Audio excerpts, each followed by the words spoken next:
Hello and welcome everyone. कैसे हो दोस्तों? आई होप सब बढ़िया होंगे, मस्त होंगे। प्यारे दोस्तों, जैसा कि आप सब जानते हैं, इलाहाबाद राज्य विश्वविद्यालय प्रोफेसर राजेंद्र सिंह रज्जू भैया विश्वविद्यालय जो है उसका एग्ज़ाम की जो प्रस्तावित डेट है सेमेस्टर एग्ज़ाम की, वो 21 नवंबर से शुरू होने वाले हैं। अब तक की जो जानकारी मिली है उसके अनुसार जो है आप सबके जो सेमेस्टर एग्ज़ाम है वो 21 नवंबर से शुरू हो जाएंगे। तो दोस्तों, इसके लिए आपके पास अब ज़्यादा समय नहीं बचा है, तो अच्छे से आप लोग तैयारी में लग जाइए। तो दोस्तों, आज के इस सेशन में हम आपके एग्ज़ाम इंपॉर्टेंट टॉपिक को कवर करेंगे। तो आज से जो हमारी अगली क्लासेस होंगी, जो आएंगी, वो सारी क्लासेस एग्ज़ाम इंपॉर्टेंट उस पे टॉपिक पे निर्धारित होंगी। तो दोस्तों, आइए शुरू करते हैं हम आज की अपनी क्लास को।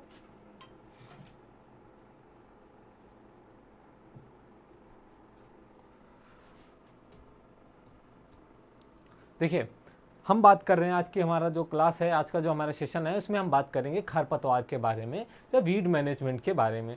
तो दोस्तों, सबसे पहले यहाँ पे समझने का प्रयास करते हैं कि वीड क्या होता है। वीड यानी खरपतवार जिसे कहते हैं, ठीक है। तो खरपतवार क्या होता है? खरपतवार वे क्या होते हैं?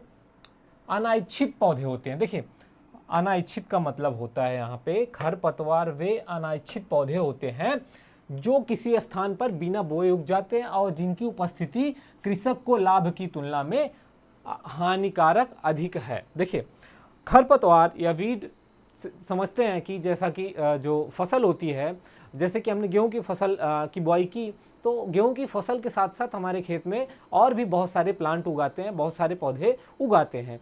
तो वही सब जो पौधे जिनको हम नहीं बोते हैं या जिनको नहीं उगाते हैं, वो खुद से स्वयं से उगाते हैं और हमारे फसल के उत्पादन को प्रभावित करते हैं, हमारी फसल की वृद्धि एवं विकास को प्रभावित करते हैं। क्या कहलाते हैं? खरपतवार कहलाते हैं। यानी कि खरपतवार वे अनैच्छिक पौधे हैं जिसे हम नहीं चाहते, या फिर अवांछित पौधे हैं जो किसी भी स्थान पे, हमारे खेतों में किसी भी स्थान पे या खेतों में या फिर किसी भी स्थान पे बिना उगाए स्वयं से उगाते हैं। क्या कहलाते हैं? खरपतवार कहलाते हैं। ये खरपतवार जो होते हैं साथियों, ये किसानों के लिए बहुत ही क्या होता है? हानिकारक होता है, ठीक है। ये जो अगर खेतों में किसान जो है फसल, कोई भी फसल लगाया है, फसल की खेती कर रहा है, अगर उसमें ये खरपतवार उगाते हैं तो ये खरपतवार उस फसल को काफ़ी हद तक जो है प्रभावित करते हैं, फसल की उपज को प्रभावित करते हैं, जिससे किसान को अधिक मात्रा में नुकसान होता है। तो दोस्तों, आइए यहाँ पे समझते हैं कि आखिर खरपतवार की विशेषताएं क्या हैं, ठीक है। खरपतवार की विशेषताएं क्या है? यहाँ पे हमने पहले बात की खरपतवार क्या है, अब बात करेंगे हम खरपतवार की विशेषताओं की, कैरेक्टरिस्टिक्स ऑफ जो है बीट्स, ठीक है। तो फसल के पौधों की अपेक्षा, देखिए जो खरपतवार और फसल, देखिए दो पौधे होते हैं। जैसे कि हमारा जो लैंड हो गया, जो हमारा खेत हो गया, मान लेते हैं ये हमारा खेत हो गया, तो उसमें हमने कोई फसल की बुआई की, मान लीजिए हमने गेहूं की बुआई की, ठीक है। किसकी की? गेहूं की बुआई की, ठीक। तो गेहूं के अलावा, ठीक, गेहूं के अलावा जो भी, गेहूं के पौधों के अलावा जो भी अन्य कोई पौधा उगा रहा है उसमें, तो वो क्या होता है? खरपतवार होता है, क्योंकि वो अवांछित होते हैं, उसे हम चाहते भी नहीं, तो वो खरपतवार, अब वो खरपतवार जो होता है वो हमारी पौधों को बहुत ही नुकसान पहुंचाता है। कैसे नुकसान पहुंचाता है? पहला तो वो जो है पौधों की वृद्धि विकास को प्रभावित करता है और भी जो है पौधों के पूरे फसल उत्पादन में काफ़ी ज़्यादा जो है प्रभावित करता है, प्रभाव डालता है। हम बात करें खरपतवारों की विशेषताओं की, तो इन जो खरपतवार होते हैं इनकी क्या विशेषताएं होती हैं, हम इस पे चर्चा करते हैं। तो फसल के पौधों की अपेक्षा खरपतवारों में उगने, बढ़ने एवं विस्तार करने का गुण अधिक होता है। देखिए, सबसे पहले हम यहाँ पे खरपतवारों की क्या कर रहे हैं? विशेषताओं की बात कर रहे हैं। तो यहाँ पे जो पहला पॉइंट हो रहा है, पहला पॉइंट निकल के आ रहा है कि ये जो खरपतवार हैं, ये जो हमारी फसल होती है, फसल की अपेक्षा क्या होता है कि बढ़ने में, उगने में, विस्तार करने में हमारी जो फसल होती है, फसल से कई गुना तेजी से बढ़ते हैं, विस्तार करते हैं, ठीक है।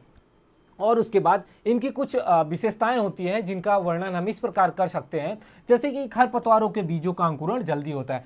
हमारी जो फसल होती है, जो जैसे कि गेहूं हो गया, धान हो गया, कोई भी फसल हो गई, उसकी जो बीज होते हैं उसकी अपेक्षा जो है उनके अंकुरण की अपेक्षा जो ये खरपतवार होते हैं, ये तेजी से अंकुरित होते हैं। खरपतवारों के बीज तेजी से अंकुरित होते हैं फसल के बीजों के अपेक्षा। इसमें जो बीजा अंकुर तेजी से बढ़ावर करता है। खरपतवार के बीजांकुर शक्त होते हैं। क्या होता है? जो खरपतवार होता है उसके जो बीजांकुर होते हैं वो शक्त होते हैं तथा फसल के पौधों के साथ प्रकाश, नमी, पोषक तत्व के लिए तेजी से संघर्ष करते हैं। अब देखिए यहाँ पे मेन मुद्दा तो यहाँ पे शुरू होता है कि ये जो होते हैं खरपतवार के पौधे, ये फसल के पौधों के साथ, किसके पौधों के साथ? फसल के पौधों के साथ, ठीक है। यहाँ पे देखिएगा कि फसल के पौधों के साथ, जो हमारी फसल है उसके पौधों के साथ साथ ये क्या करते हैं? पौधों के साथ क्या करते हैं? प्रकाश के लिए, नमी के लिए व पोषक तत्वों के लिए तेजी से संघर्ष करते हैं। क्या करते हैं? तेजी से संघर्ष करते हैं, प्रतियोगिता करते हैं, ठीक है।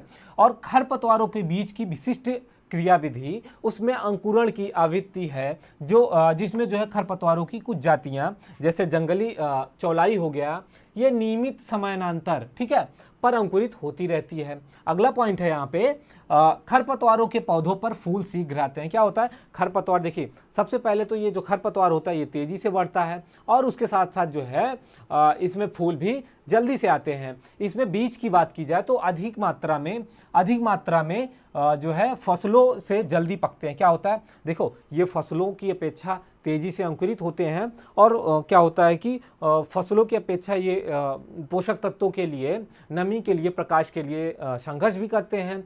और साथ ही साथ ये जो खरपतवार होते हैं, ये हमारी जो फसल होती है, फसलों की अपेक्षा जो है इसमें तेजी से या जल्दी फूल आते हैं और बीज अधिक मात्रा में, वह फसलें जल्दी से पकती हैं। इसमें जल्दी फूल आता है, अधिक बीज मात्रा, जो बीज की मात्रा होती है वो अधिक मिलती है और ये जल्दी से पककर तैयार होते हैं। मान लेते हैं हम एक मकोई जो होता है, मकोई का पौधा जो होता है, मकोई का एक पौधा 1,78,000, क्या होता है? एक मकोई का एक पौधा लगभग 1,78,000 बीज उत्पादन कर सकता है या बीज मिलता है, प्राप्त होता है। वहीं सत्तनाशी की बात की जाए तो सत्तनाशी 5,000 और जंगली जई जो है वो 250 व स्ट्राइगा का लगभग आधा करोड़ यानी 50 लाख बीज प्रति वर्ष एक पौधा जो है क्या कर सकता है? पैदा कर सकता है।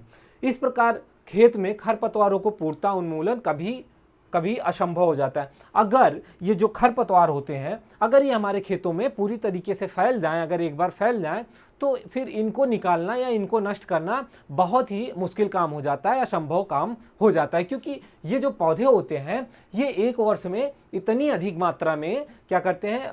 बीज उत्पादन करते हैं कि उसको फिर नष्ट करना वो या फिर उसका उन्मूलन करना, पूरी तरीके से खरपतवारों को खत्म करना बहुत बड़ा कार्य हो जाता है। आगे हम बात करें खरपतवारों की जड़ों, ठीक है। खरपतवारों की जड़ें फसलों के पौधों की तुलना में जल्दी से विकसित होती हैं। क्या होती हैं? जो खरपतवार होते हैं उनकी जो जड़ें होती हैं, ठीक है, जो खरपतवार के पौधे होते हैं उनकी जो जड़ें होती हैं, वो हमारी जो फसल हो गई, फसल की जो है, जो फसल है उनकी जड़ों से जड़ों की तुलना में क्या होता है? जल्दी विकसित होती है और इसकी वृद्धि भूमि में चारों ओर व काफ़ी गहराई तक होती है। ये जो खरपतवार होते हैं, मान लेते हैं इसको हम वीड, ठीक है, ये जो है वीड है, ठीक, और इधर हो गया हमारी क्रॉप हो गई या फिर हमारी फसल हो गई, ठीक है। तो फसल के जो पौधे होते हैं उनकी तुलना में क्या होता है? ये खरपतवार की जो जड़ें होती हैं, इनकी वृद्धि तेजी से होती है और भूमि में चारों तरफ फैलती है और इसके साथ साथ क्या होता है? ये खरपतवार की जो जड़ें होती हैं वो काफ़ी गहराई तक जाती हैं, ठीक है। जमीन में क्या होता है? काफ़ी गहराई तक जाती है। देखिए, ये जो खरपतवार होती है इनकी जड़ें चारों तरफ फैलती हैं और उसके साथ साथ ये ज़मीन में काफ़ी गहराई तक जाती हैं और जल्दी से वृद्धि करती हैं। वही जो हमारी फसल होती है उनकी जड़ें बहुत ज़्यादा गहराई तक नहीं जाती हैं और जो है धीरे धीरे वो विकसित होती हैं, ठीक है, और ये काफ़ी गहराई तक जाती हैं।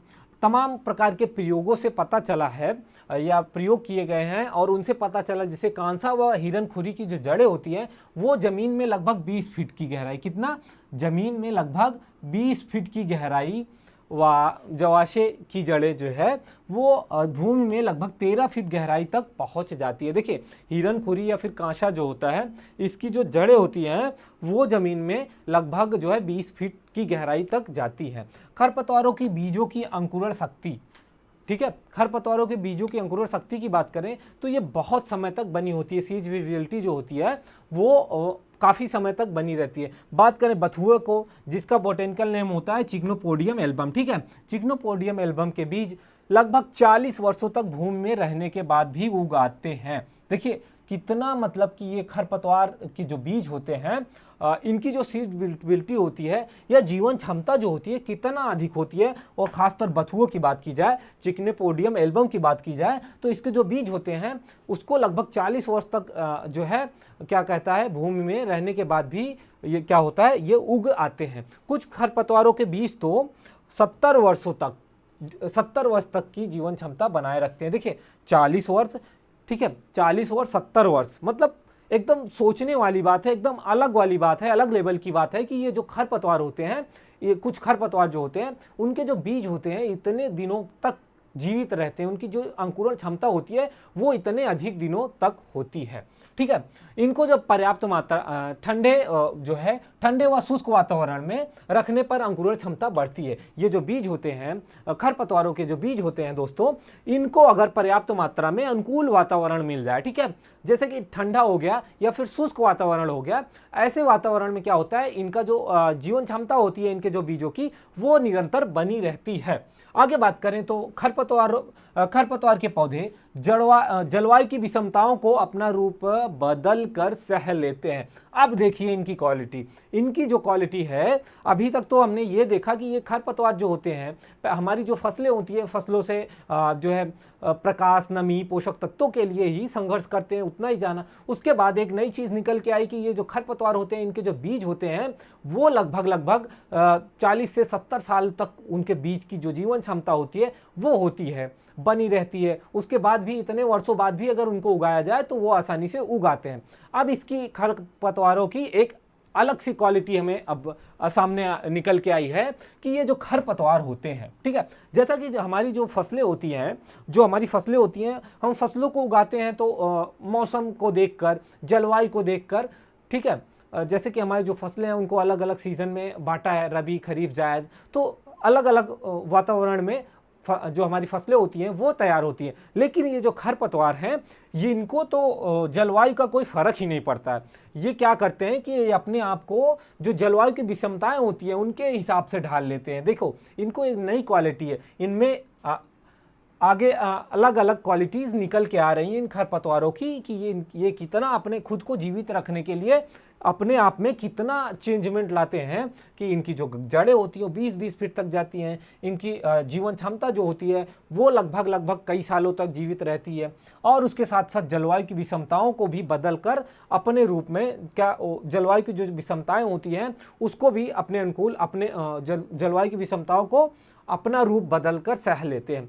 एक ही खरपतवार विभिन्न प्रकार की भूमियों में पनप सकता है। अब लो, हमें फसल उगाने के लिए अलग अलग, ठीक है, फसल उगाने के लिए हमें अलग अलग प्रकार की भूमियों की आवश्यकता होती है, ठीक है, अलग अलग प्रकार की भूमियों की आवश्यकता होती है। लेकिन ये जो खरपतवार महाशय हैं, ये इनको फर्क ही नहीं पड़ता कि किस प्रकार की जमीन हो, ये किसी भी प्रकार की भूमियों में पनप जाते हैं, लंबे समय तक इनका जीवन क्षमता होता है, और इनके ऊपर जो है जलवायु का भी कोई प्रभाव नहीं पड़ता है। ये कहते हैं खरपतवार की कोई भी जलवायु हो हम उसके हिसाब से अपने आप को ढाल लेंगे, लेकिन हम उगेंगे जरूर, नुकसान आपको जरूर पहुंचाएंगे। तो देखिए कितने जिद्दी होते हैं।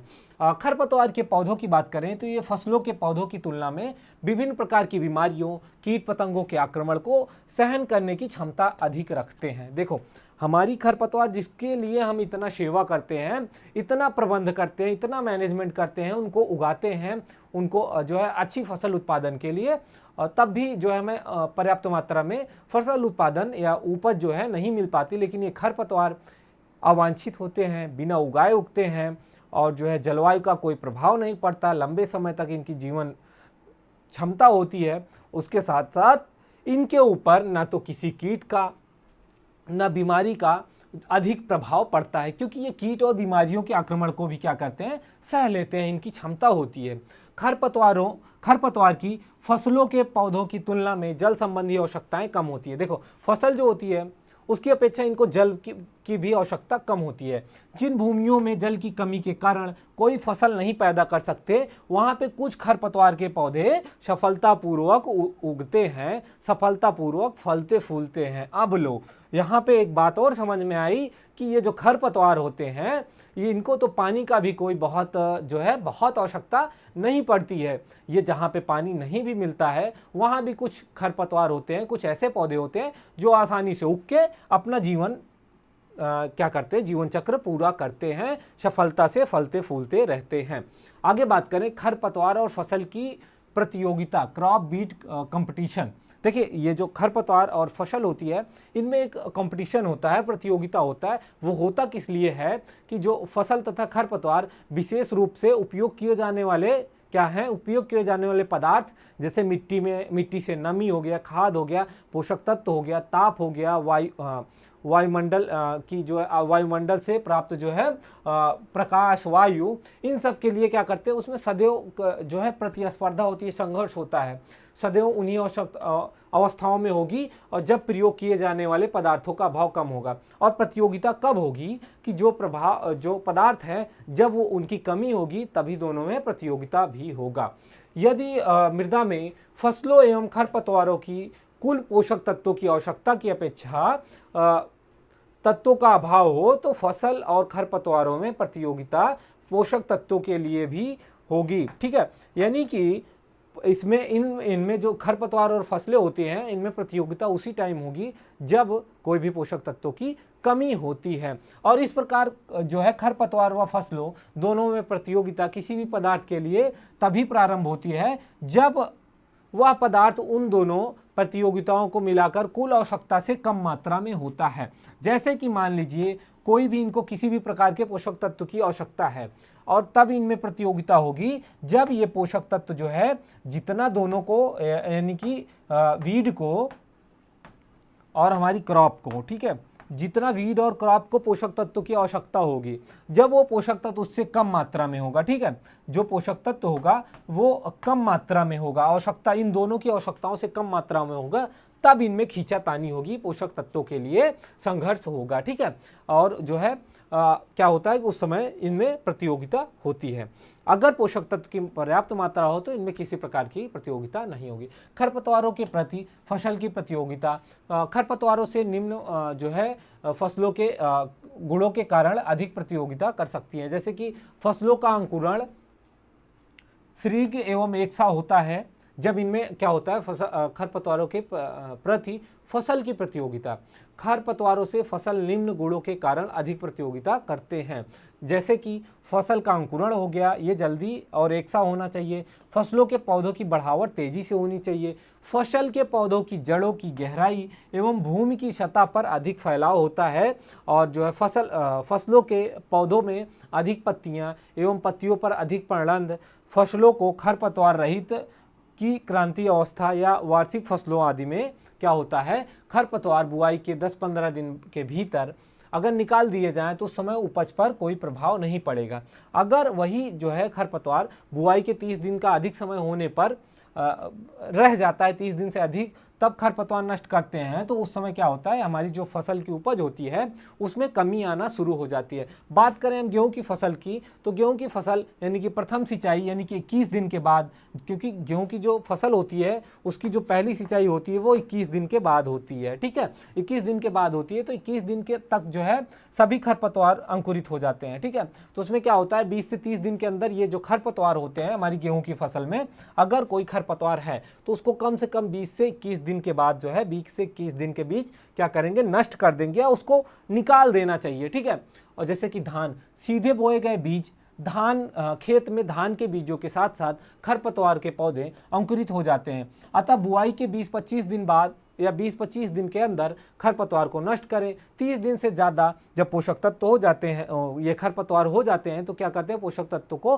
खींचना शुरू कर देते हैं, और जिससे क्या होता है कि जो हमारी फसलें होती हैं उन पर उनके जीवन पर उनके जीवन चक्र पर प्रभाव पड़ता है। क्या होता है, कैसे प्रभाव पड़ता है कि पोषक तत्व, नमी, प्रकाश, वायु, ये सब खींचना शुरू कर देते हैं खरपतवार के पौधे। ठीक है, फसल के पौधों द्वारा फसल काल में ही हो जाती है, और उसके बाद 15 दिन में अगर खरपतवार निकालें तो खरपतवार खेत से दोबारा उग जाते हैं। सभी खरपतवार पहले 15 दिन तक अंकुरित नहीं हो पाते हैं। ठीक है, तो यहाँ पे खरपतवार जो निकालने की प्रक्रिया है वो भी कम से कम 15 दिन के बाद, जब फसल की बुआई करें उसके 15 दिन के बाद, 15 से 20 दिन के बीच में खरपतवारों को नष्ट करने का काम शुरू करें, क्योंकि 15 दिन तक सारे खरपतवार अंकुरित नहीं रहते हैं। ऐसे में अगर आप 15 दिन के पहले खरपतवारों को निकालेंगे तो फिर से दोबारा जो लेट अंकुरित होने वाले खरपतवार होंगे वो फिर से उनको निकालने में मेहनत करनी पड़ेगी। खरपतवारों से हानियों की बात की जाए कि खरपतवारों से क्या हानि हो, वैसे कि हमने अभी तक जो जितना पढ़ा उसमें एक चीज़ तो समझ में आई होगी कि ये जो खरपतवार होते हैं हमारे किसान के लिए कितने ही हानिकारक होते हैं। तो हम उस पर चर्चा करते हैं कि ये जो खरपतवार होते हैं इनसे क्या हानियां होती हैं। तो फसलों की पैदावार में विशेष रूप से खरपतवार कीट पतंग, पशु, पादप, व्याधियाँ आदि अधिक नुकसान पहुंचाती हैं, अधिक हानि पहुंचाती है। खरपतवार जो होता है वो विभिन्न रूपों में हानिकारक होता है और खरपतवारों द्वारा कुछ इस हानियाँ जो हैं कुछ इस प्रकार होती हैं। जैसे मृदा नमी पर प्रभाव, अगर खरपतवार के पौधे हमारे खेतों में अधिक होंगे तो फसलों के पौधों की भांति जो है ये नमी का क्या करते हैं, उपयोग करते हैं, और कभी कभी खरपतवारों की जल मांग मुख्य फसल की जल मांग से भी अधिक हो जाती है, और जो हमारे खेत में नमी होती है वो ये खरपतवार के जो पौधे होते हैं वो खींच लेते हैं, जिससे जो है जल मांग बढ़ जाती है। मृदा में पोषक तत्वों पर प्रभाव, ये जो पोषक तत्व की बात की जाए तो खरपतवार के जो पौधे होते हैं ये विभिन्न प्रकार के पोषक तत्वों का उपयोग करते हैं। ठीक है, तो ऐसे में ये जो खरपतवार होते हैं खेतों में या मिट्टी में जो प्रमुख पोषक तत्व होते हैं उसको जल्दी से ये ग्रहण कर लेते हैं, फिर उसके बाद जो है हमारी फसलों को पर्याप्त मात्रा में पोषक तत्व नहीं मिल पाता है, जिसकी वजह से हमारे जो फसल होती है उस पर प्रभाव पड़ता है, उपज पे प्रभाव पड़ता है, फसलों के गुणों पर प्रभाव। ठीक है, इफेक्ट ऑन क्रॉप क्वालिटी। ठीक है, ये विभिन्न प्रकार की फसलों के दानों से तेल एवं प्रोटीन की प्रतिशतता कम हो जाती है। जब खरपतवारों की मात्रा अधिक होगी तो जो हमारे फसल होगी उनमें क्या कहते हैं कि उसमें पोषक तत्व तो पर्याप्त मात्रा में उनको नहीं मिलेगा, जिसकी वजह से हमारी उपज प्रभावित होगी। जैसे दाने वाली फसलें हो गई या तेल वाली फसलें हो गई, उनमें तेल की प्रतिशतता कम हो जाएगी। और जैसे कि गन्ने की बात की जाए तो गन्ने के पौधों में चीनी की मात्रा कम हो जाती है। ठीक है,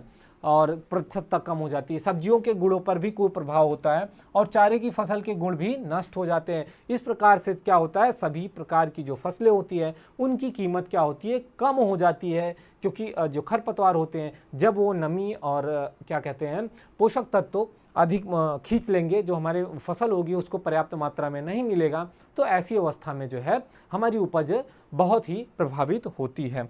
आगे बात करें हम कृषक की आय पर प्रभाव। देखिए, जब खरपतवार होते हैं वो खेतों में बढ़ते हैं, उसको नष्ट करने के लिए किसान को अतिरिक्त धनराशि खर्च करनी पड़ती है। फसल की बढ़ावट बढ़ने से अतिरिक्त खाद तत्व सिंचाई में व्यय अधिक धनराशि कृषक को आय को कम कर देती है। ठीक है, जो कृषक की आय होती है, पहला तो सबसे ज़्यादा जो है खरपतवारों को नष्ट करने में, रसायन में, या फिर जो है भौतिक मतलब कि हाथों द्वारा, श्रमिकों द्वारा अगर उसको निकालेंगे तो उसमें क्या होगा, अधिक उसकी जो है धनराशि खर्च होगी। और उसके साथ साथ खाद तत्व, सिंचाई, ठीक है, ये सब भी जो है इनके द्वारा भी जो किसान है उसकी आय को कम करता है। खरपतवारों से लाभ की बात की जाए तो वैसे तो खरपतवारों से किसान को लाभ ही हानि होता है। लाभ तो कभी कभार कोई एकाध खरपतवार का पौधा जिससे कोई जो है खरपतवार से कोई लाभ प्राप्त हो जाए। तो आइए बात करें कि खरपतवारों से होने वाले लाभ कौन से होते हैं। मृदा में पोषक तत्वों का योग। ठीक है, क्या करते हैं कि बहुत से खरपतवार अपनी वानस्पतिक वृद्धि अधिक कर लेते हैं। क्या कर लेते हैं, अपनी जो वानस्पतिक वृद्धि होती है, पौधे बड़े हो जाते हैं, कर लेते हैं। तो इस अवस्था में क्या करते हैं कि इन खरपतवारों का उपयोग हमारी खाद के लिए कर लिया जाए तो ये मिट्टी में क्या करते हैं, काफ़ी मात्रा में पोषक तत्व जमा कर देते हैं और मृदा के ऊपरी सतह में तत्वों को ग्रहण कर उनको खाली खेत में उद्गीलन द्वारा नष्ट होने से भी बचाते हैं तथा भूमि के नीचे की सतह से पोषक तत्व ग्रहण कर ऊपरी सतह में पहुंचा देते हैं। देखिए, यहाँ पे समझिएगा कि पोषक तत्व ये जो खरपतवार होते हैं इनके द्वारा किसान को लाभ कैसे मिलता है इनकी खेती में। तो बहुत से खरपतवार क्या होते हैं, अपनी जब वानस्पतिक वृद्धि अधिक कर लेते हैं तो उनको हम हरी खाद के रूप में उपयोग कर लेते हैं, उसको खेतों में जो है जुताई करके मिट्टी में मिला देते हैं, सड़ा देते हैं, तो इससे क्या होता है कुछ पोषक तत्वों की मात्रा मिल जाती है। उसके साथ साथ मिट्टी की जो ऊपरी सतह से तत्व ग्रहण करते हैं, मतलब मिट्टी जो ऊपरी सतह के पोषक तत्व होते हैं उसको लीचिंग से भी बचाते हैं, ठीक है। उसके साथ साथ ये इनकी जो जड़ें होती हैं वो खरपतवारों की जड़ें जमीन में गहराई तक होती हैं और जो है गहराई से पोषक तत्वों को खींचती हैं, ठीक। आगे बात करें मृदा क्षरण की बात, ये मृदा क्षरण की रोकथाम करते हैं। खरपतवार भूमि के ऊपर फैलकर व भूमि में जड़ों का विकास करके वायु एवं जल द्वारा होने वाली मृदा क्षरण को रोकने में सहायता देते हैं। देखिए अगर बात करें खरपतवारों की तो ये खरपतवार मिट्टी क्षरण में काफ़ी जो है मृदा क्षरण में काफ़ी क्या करते हैं सहायता प्रदान करते हैं। मिट्टी को कटने से वायु के द्वारा जल के द्वारा मिट्टी का जो कटाव होता है उसको रोकने में काफ़ी सहायता प्रदान करते हैं। चारे के रूप में खरपतवारों का उपयोग, ठीक है। विभिन्न खरपतवार जैसे दूब घास चारे के रूप में पशुओं का उत्तम आहार है, इसको चारे के रूप में प्रयोग कर सकते हैं। खरपतवारों का दवाइयों में भी प्रयोग, कुछ ऐसे खरपतवार के पौधे होते हैं जिनका उपयोग जो है खरपतवार क्या दवाइयों के रूप में किया जाता है, जैसे गुम्बा हो गया, सांप के काटने पर काम में लाया जाता है, ठीक है। सत्तनाशी के बीज से तेल जो निकाला गया तेल होता है वो त्वचा रोग में प्रयोग होता है। और कुछ खरपतवारों से सुगंधित तेल भी मिलता है, जैसे लेमन ग्रास की बात की जाए, ठीक है। खरपतवारों का आर्थिक महत्व की बात की जाए तो खरपतवारों का क्या आर्थिक महत्व है। कुछ खरपतवार ऐसे होते हैं जिनका जो है काफ़ी मात्रा में दैनिक जीवन में उपयोग करते हैं उनसे, ठीक है। जैसे कि कांस की बात की जाए तो कांस खरपतवार जो होता है वो छप्पर बनाने के उसमें काम आता है, ठीक है, छप्पर बनाने में काम आता है। और उसके बाद बात की जाए मूंज व राम कांस से रस्सियाँ तैयार की जाती है। लेमन घास की पत्तियों से निकाला गया तेल सुगंध के लिए प्रयोग करते हैं और यह तेल मच्छर भगाने वाली क्रीम तैयार करने में भी काम में लिया जाता है। ये जो लेमन ग्रास होती है, ठीक है, इसकी पत्तियों से जो सुगंधित तेल निकाला जाता है, ये सुगंधित तेल जो तेल निकाला जाता है वो सुगंध के रूप में प्रयोग किया जाता है। और साथ ही साथ जो मच्छर भगाने का जो लोशन बनाया जाता है उसमें भी इसका प्रयोग किया जाता है। तो दोस्तों आज की क्लास में हमने देखा कि ये खरपतवार क्या हैं और इनकी क्या क्वालिटी होती हैं, ठीक है, और इनसे क्या किसान को क्या लाभ और हानि होता है। तो आज की जो क्लास होती है हम यहीं पे समाप्त करते हैं। ये आपके एग्ज़ाम के लिए काफ़ी इंपॉर्टेंट टॉपिक है क्योंकि कई बार एग्ज़ामों में ये क्वेश्चन जरूर पूछा जाता है, खरपतवार क्या है, इनका आर्थिक महत्व क्या होता है और क्या इनसे क्या लाभ होता है, क्या हानि होता है। ये ऐसे क्वेश्चन जरूर आपके एग्जाम में, सेमेस्टर एग्जाम में पूछे जाते हैं, तो आप इसको ध्यानपूर्वक पढ़िएगा। आज की क्लास को यहीं पे समाप्त करते हैं, मिलते हैं अगली क्लास में। जय हिंद, जय भारत।